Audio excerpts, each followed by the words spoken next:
Hey everyone, it's Todd. And before we get started, I kind of owe you an apology. I'm about to do part 2 of the Solopreneur podcast that we did a couple of weeks ago. So we're not in order. We did part 1, and then we did a nice interview for the next podcast, and now we're coming back to part 2. So sorry for any inconvenience, but let's go ahead and get started. Learn to make money online the right way. You're listening to the Create Profits Online podcast with the dude that puts more glide in your stride, more pep in your step. And if you don't dig this mess, you got the wrong damn address.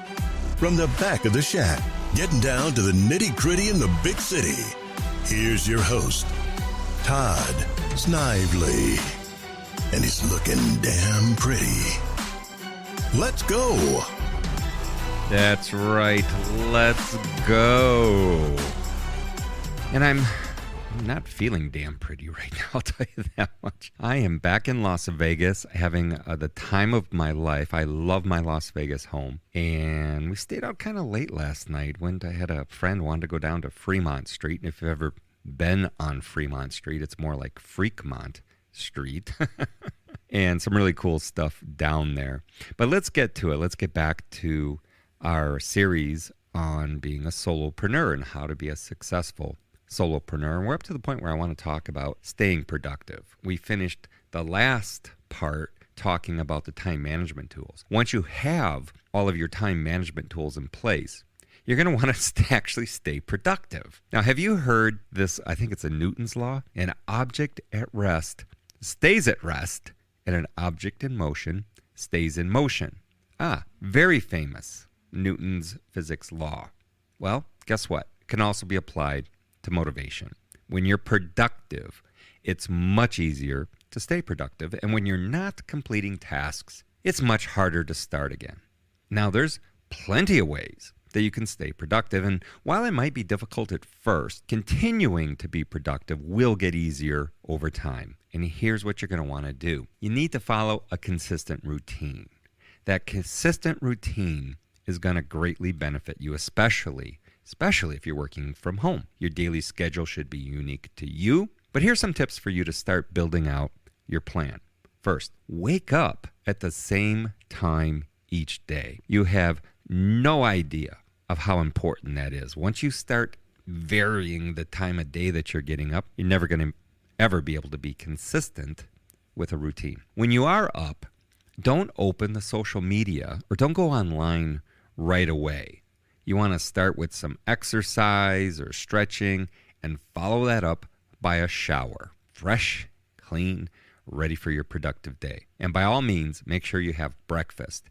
And whatever your method of caffeine intake might be, whether it's a morning coffee or like me, I actually prefer the Monster drinks. And I know. Okay, I can hear my listeners already telling me how unhealthy that is for me, but it doesn't matter. I've never had a cup of coffee in my life, so I got to pick my poison to get my caffeine, and for me, it's Monster. Once you've had that morning coffee or Monster, set your daily goals, make your plans. I call it sharpening the axe. If you were given a week to cut down a big forest, you'd probably want to spend about 4 days sharpening your axe. Well, if you want to be productive, set down your daily goals and make your plans right after that coffee. Then get to work, okay?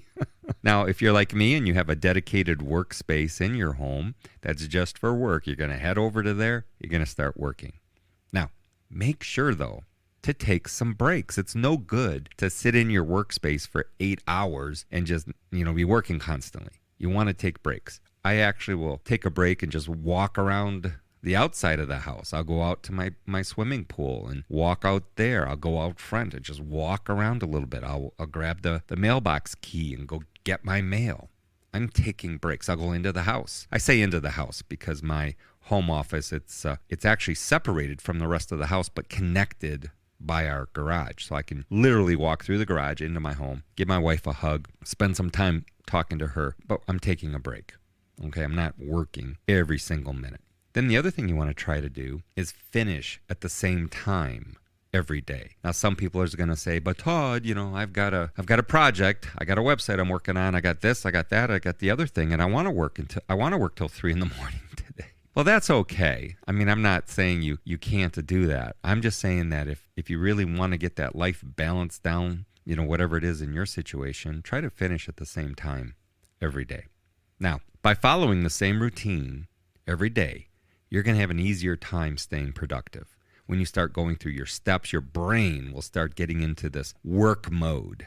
And it'll be gradual, but it's going to happen. And this process allows you to become more focused instead of just throwing yourself into your work whenever. So if you want to be a solopreneur full-time, then you're going to need to treat your schedule accordingly. In short, the best way to do this is with a consistent routine. Everybody with me now?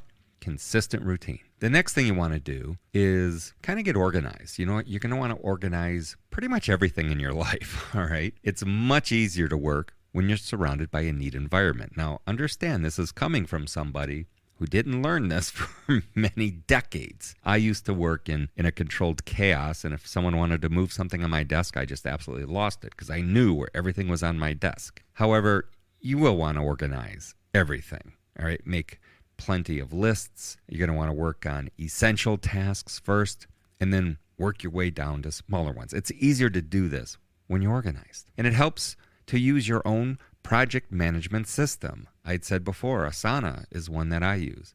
As a solopreneur, you want to manage all of your projects effectively. In doing so, it's going to keep you on task and also prevent you from forgetting about projects, that you might be doing for different people or whatever. It's going to keep you organized. Your system should always be one that's designed for the way you operate. Start by building a structure that you can follow every day. If it doesn't feel like it's working, then do not be afraid to switch it up. After all, this is your plan. You need to make it to work for yourself. If you got too much going on to get organized, maybe you need a virtual assistant because it sounds like they're going to be able to help you, all right? By freeing up your time, they allow you to build a stronger daily structure that will work for you. It's also important. It's essential. Let's say that. It's essential that you set goals for yourself and for business. Once you complete one major goal, it will be easier to move on to the next one right away, increasing your productivity. And there are good ways to set goals and ways that you're going to want to avoid.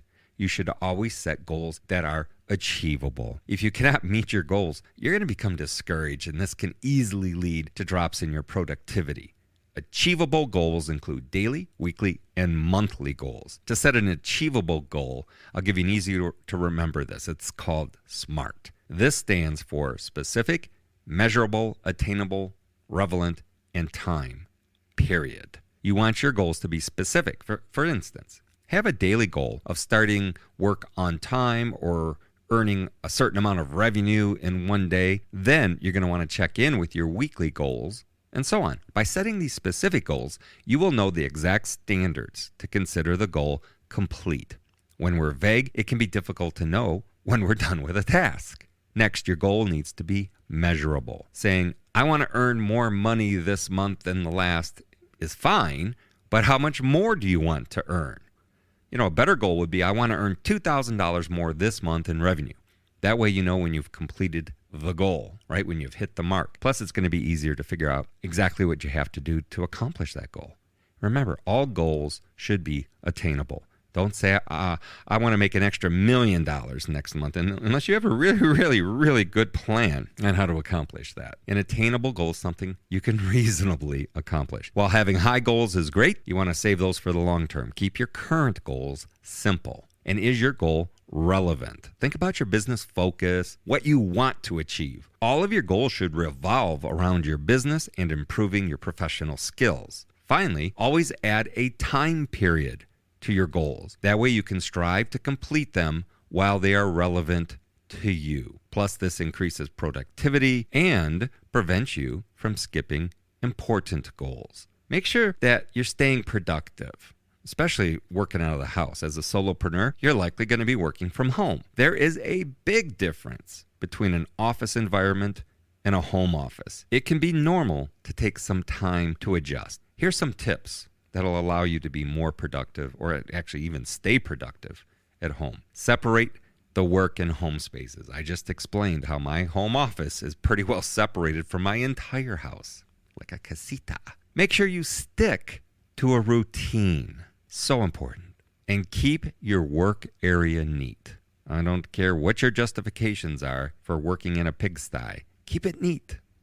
And always mute your phone. Put that sucker on mute and put it on your desk face down. Remove any other distractions you have. And then if you're having a slow day, just push through it. Push through those slow days. And make sure you keep a planner or a calendar. I love the Google Calendar that's connected to my Gmail account. Everything seems to integrate into it really nice. And make sure that you're taking those short breaks we talked about. And as you're going through your day, as you think of things that can make you more productive, keep some notes. We're all guilty of going back to work when we have a good idea. Did you come up with like a great blog post when you were outside of your working hours? Well, make note of it. Then come back to it the next day. Solopreneurs need to have a strong work-life balance to stay productive. Now remember, the definition of that's going to be different for everybody. But whatever it is for you, you have to have one to stay productive. So if you keep going back to work, you're going to lose your routine, and you're also eventually going to lose your motivation. Instead, just always carry a notebook and pen with you. Whenever you have an idea, jot it down. Use your phone to take notes. And remember, it doesn't have to be organized in any way, shape, or form. Just a small book that you can record your business ideas or your plans in it when the inspiration strikes. And remember, if you don't want to carry anything else with you, you can always just use the Notepad app on your phone. Finally, everyone has different productivity hours. Some of us are most productive in the morning. Others are night owls or prefer to do most of their work around the middle of the day. Everyone's different. I'm the night owl, okay? I'll do mornings if I have to. If I get scheduled on someone else's podcast and it's a 7 a.m. thing, like, oh, okay, if that's what we have to do, I'll do it. But I'm pretty much hit my stride around 1 o'clock in the afternoon, and I can work all through the evening if I had to. I'm a night owl. But by working when you're the most productive, that's when you're going to get a lot more done. Makes sense, right? So if you're not a morning person, don't try to make yourself work in the morning. Just set your work-life balance so that you can work when you're most productive. Because plus, it's not going to feel like you're forcing yourself. However, you first need to learn when your productive hours are. So I suggest you keep track of when you feel motivated, over the period of a few weeks. And if that data shows that you're productive outside of your working hours, then change your schedule. Remember, we want to get the consistency thing down, but we also have to we have to determine what those hours are to be able to be consistent with them. So take some time to do that, because you're going to most likely enjoy working during that other time much more. And this is one of the most significant benefits that comes with being your own boss. If the 9 to 5 doesn't work for you, change it. As a solopreneur, you can be productive on your own time. If you find that you're putting off a large project that you need to work on, try starting a small task first. Once you've completed it, it's going to be much easier for you to move on to the next task. Being productive can be difficult to start, but once you get it going, it's even harder to stop. You just feel so good about what you're accomplishing that you want to do even more. Now, some small tasks can include responding to emails or checking your brand's social media or even writing a short post. Immediately after finishing these short tasks, move on to the big project. And you should notice a difference in your willingness to get started. These small tasks, they should take maybe 10 minutes at most to complete. And if you're doing them for motivation, you don't want them to distract from the large project that needs to be completed. Let's talk about networking. Networking for success, because networking is one of the most important tasks that you will do as a solopreneur.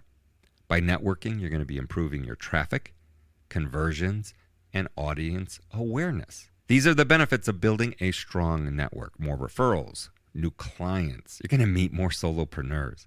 You get to establish a professional presence, and you're going to build your skills and experience.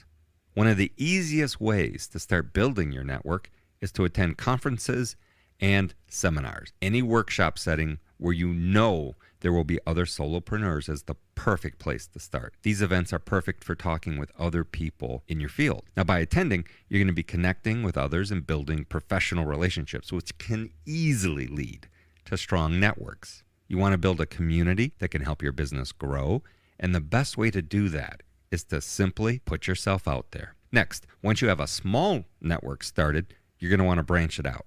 And you can ask other solopreneurs to introduce you or provide you with contact information. Another way to build a strong network is to join an organization. And there's plenty of groups that you can find online as well as in your local area. But as a solopreneur, you should already have a social media account created for your business. You can easily use this account to connect with others and strengthen your network.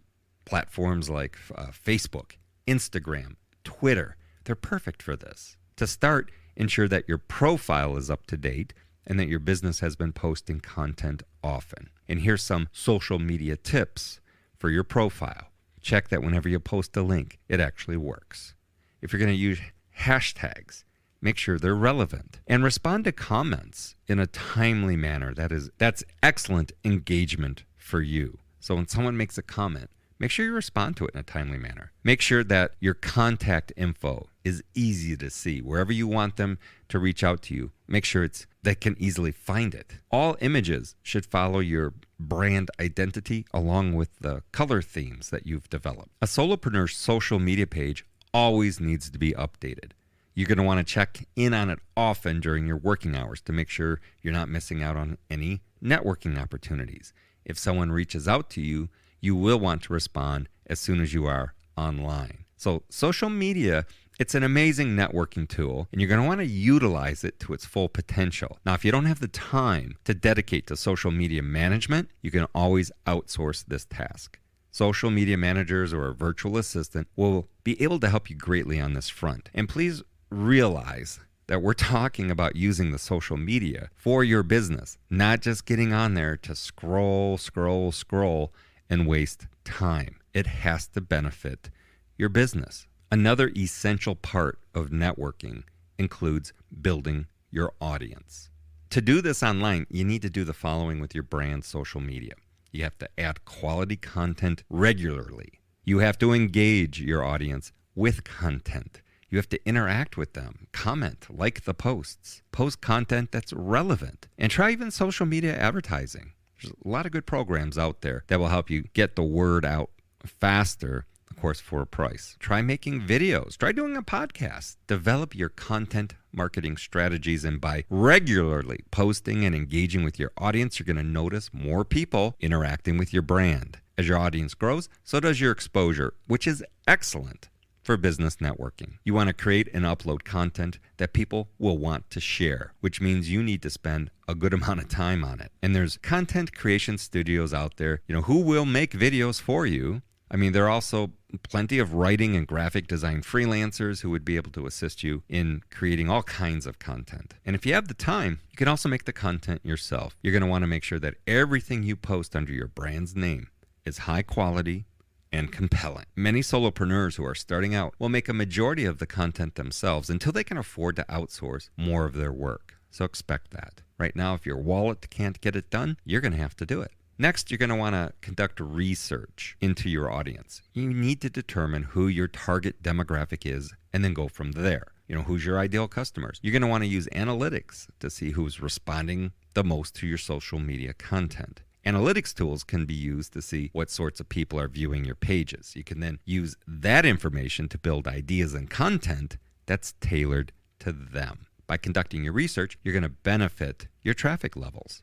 Plus, conducting research into your audience will help you greatly with networking. You will have the background information needed to meet new professionals and expand your business online. So research for your business is something that you want to put a lot of effort in. You might even want to consider talking with business consultants or an SEO expert. These pros will know specifically how to help you conduct research into your audience. Next, think about actually making this networking kind of fun, because many solopreneurs hate networking, But it can be fun, okay? If you feel excited about meeting with people, they will have a better impression of you. You might even want to talk about business plans over dinner or host your own events. No matter what you decide to do, you can always have a nice time networking. And if you're passionate about your business, it will show. You can consider hosting events that revolve around your business focus and encourage others to ask questions about what you do. At the end of the day, make sure that you network in a way that's comfortable for you. Networking events, they don't have to feel like work. You simply need to meet with people and discuss your business, which means you have room to make it a fun event. We're going to call that a wrap for today. Thank you so much for spending some time with us, learning about how to be a successful solopreneur, and we'll put out the next part within the next week or so. Thanks so much.